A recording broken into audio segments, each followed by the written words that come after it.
salam keadilan, salam pergerakan, salam Indonesia.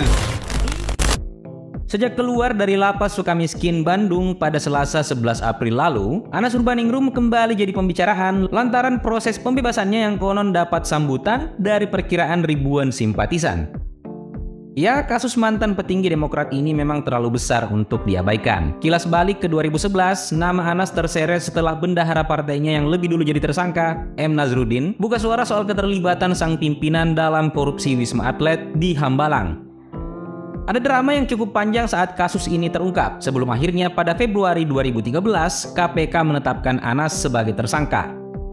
Proses pemeriksaannya lumayan lama, bahkan baru kelihatan ujungnya pada September 2014, saat Majelis Hakim Pengadilan Tipikor Jakarta memvonis Anas 8 tahun penjara, serta diwajibkan bayar denda sebesar 300 juta rupiah subsidi kurungan selama 3 bulan. Lalu bukan hanya menerima hukuman denda dan penjara, aset Anas berupa tanah seluas 7.870 meter persegi di Pondok Ali Mas'um, Krapyak, Yogyakarta, ikut disita karena terindikasi sebagai hasil korupsi. Jaksa KPK sendiri sebenarnya menargetkan vonis yang lebih berat, yaitu 15 tahun penjara dan membayar uang pengganti sebesar 94 miliar rupiah dan 5,2 juta dolar Amerika Serikat. Tapi tuntutan ini tidak dipenuhi setelah Anas mengajukan banding. Bahkan pada Februari 2015, Majelis Hakim malah mengurangi hukumannya jadi 7 tahun penjara, kurang setahun dari vonis sebelumnya. Keputusan ini sempat berubah pada Juni 2015 setelah Majelis Hakim Kasasi yang dipimpin almarhum Artijo Alkostar menjatuhkan vonis 14 tahun penjara ditambah kewajiban membayar denda sebesar 5 miliar rupiah, subsidi 1 tahun dan 4 bulan kurungan.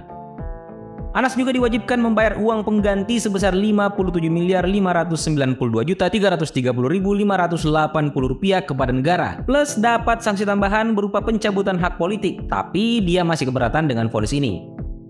Makanya pada Juli 2018, Anas mengajukan peninjauan kembali yang kemudian pada September 2020 dikabulkan oleh Mahkamah Agung. Jadi vonisnya balik lagi ke pidana penjara 8 tahun ditambah denda 300 juta rupiah subsidi kurungan selama 3 bulan.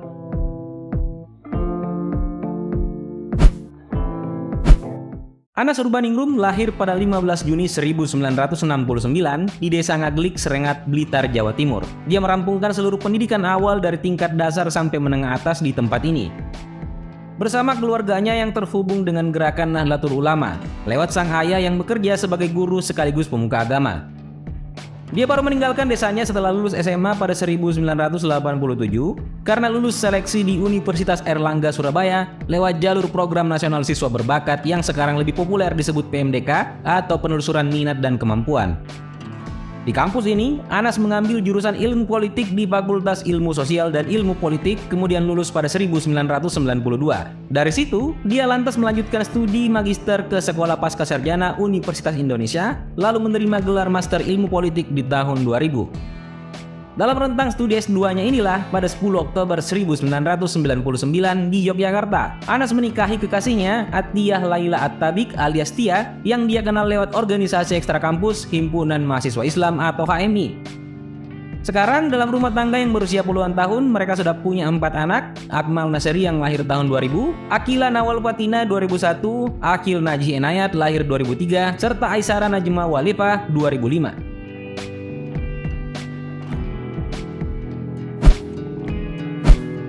Terkenal sebagai politisi veteran di kancah nasional, Anas memang sudah malang melintang di dunia ini sejak masuk kampus. Saat aktif di HMI, dia sempat didapuk sebagai Ketua Umum Pengurus Besar lewat kongres yang berlangsung di Yogyakarta pada 1997, lalu menjabat hingga 1999. Lewat peran itulah, Anas terjun dalam gerakan 98, bahkan sempat dipercaya sebagai anggota tim revisi Undang-Undang Politik atau Tim 7, yang saat itu jadi salah satu tuntutan mendesak dalam agenda reformasi. Pada 1999, Anas kemudian dipercaya jadi anggota tim seleksi parpol peserta pemilu 1999 atau tim 11 karena kinerjanya yang cukup menjanjikan dalam pekerjaan sebelumnya. Lalu dari situ dia sempat bekerja sebagai komisioner di KPU dari 2001 hingga 2005, kemudian bergabung ke Partai Demokrat dan dipercaya jadi Ketua Divisi Otonomi Politik dan Daerah DPP Partai Demokrat pada 2005. Anas juga sempat jadi Ketua Yayasan Wakaf Para Madinah pada 2006, serta jadi pimpinan kolektif Nasional Korps Alumni HMI atau KAHMI pada 2009, sebelum akhirnya didapuk sebagai Ketua Fraksi Partai Demokrat di DPR RI periode 2009 hingga 2014. Dia dipercaya jadi Ketua Umum Partai Demokrat dalam rentang waktu ini, tepatnya untuk periode 2010 hingga 2013, serta di saat bersamaan jadi anggota Presidium KAHMI 2012 hingga 2015, sekaligus Ketua Presidium Nasional Perhimpunan Pergerakan Indonesia yang dia jabat sejak 2013 hingga sekarang.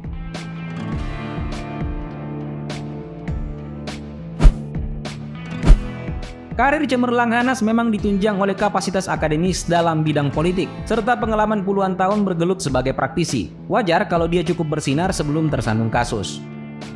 Bahkan pernah diganjar penghargaan Bintang Jasa Utama dari Presiden RI pada 1999, serta didapuk sebagai Man of the Year 2010 dengan predikat Word of Integrity.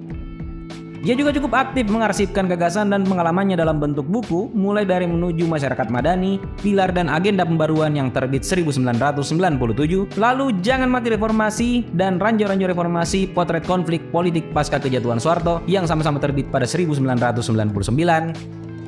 Tesisnya Islam Demokrasi Pemikiran Nurholis Majid yang dikonversi jadi buku non-fiksi pada 2004, Pemilu Orang Biasa, Publik Bertanya Anas Menjawab, dan Melamar Demokrasi, Dinamika Pemilu Indonesia yang sama-sama terbit pada 2004. Menjemput Pemilu 2009 yang terbit pada 2008, Bukan Sekedar Presiden, dan Takdir Demokrasi Politik untuk Kesejahteraan Rakyat yang sama-sama terbit pada 2009, juga Revolusi Sunyi, Mengapa Partai Demokrat dan SBY Menang Pemilu 2009 yang terbit 2010.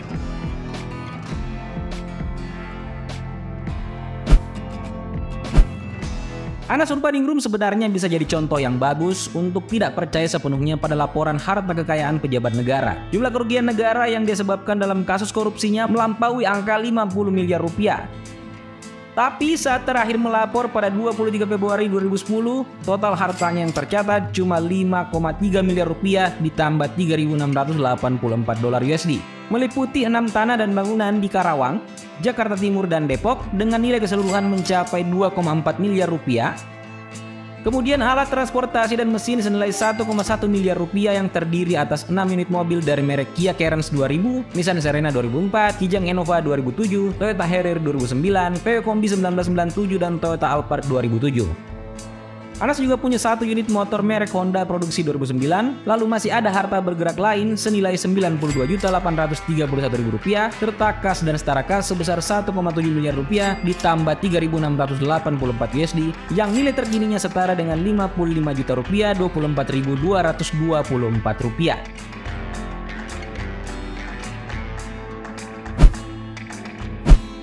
Ada banyak hal menarik yang dibicarakan tentang Anas Urbaningrum setelah dia bebas. Salah satu yang jelas paling disorot adalah pernyataan beberapa tahun silam yang konon siap digantung di Monas kalau terbukti bersalah.